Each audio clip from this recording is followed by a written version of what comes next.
فجر کی قسم اور 10 راتوں کی اور جفت اور طاق کی اور رات کی جب جانے لگے، اور بے شک یہ چیزیں عقل مندوں کے نزدیک قسم کھانے کے لائق ہیں کہ کافروں کو ضرور عذاب ہوگا۔ کیا تم نے نہیں دیکھا کہ تمہارے پروردگار نے عاد کے ساتھ کیا کیا، جو ارم کہلاتے تھے اتنے دراز قد کہ تمام ملک میں ایسے پیدا نہیں ہوئے تھے، اور سمود کے ساتھ کیا کیا جو وادی قرا میں پتھر تراشتے اور گھر بناتے تھے،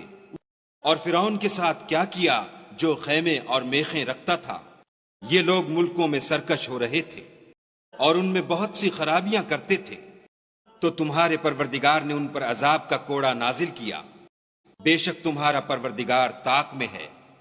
مگر انسان عجیب مخلوق ہے کہ جب اس کا پروردگار اس کو آزماتا ہے کہ اسے عزت دیتا اور نعمت بخشتا ہے تو کہتا ہے کہ آہا میرے پروردگار نے مجھے عزت بخشی،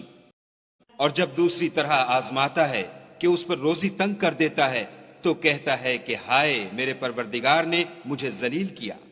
نہیں بلکہ تم لوگ یتیم کی خاطر نہیں کرتے اور نہ مسکین کو کھانا کھلانے کی ترغیب دیتے ہو، اور میراث کے مال کو سمیٹ کر کھا جاتے ہو اور مال کو بہت ہی عزیز رکھتے ہو۔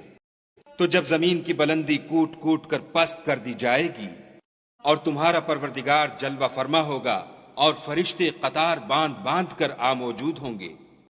اور دوزخ اس دن حاضر کی جائے گی تو انسان اس دن متنبہ ہوگا، مگر اب انتباہ سے اسے فائدہ کہاں مل سکے گا۔ کہے گا کاش میں نے اپنی زندگی جاویدانی کے لیے کچھ آگے بھیجا ہوتا۔ تو اس دن نہ کوئی خدا کے عذاب کی طرح کا کسی کو عذاب دے گا اور نہ کوئی ویسا جکڑنا جکڑے گا۔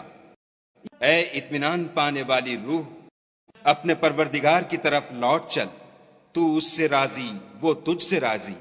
تو میرے ممتاز بندوں میں شامل ہو جا اور میری بہشت میں داخل ہو جا۔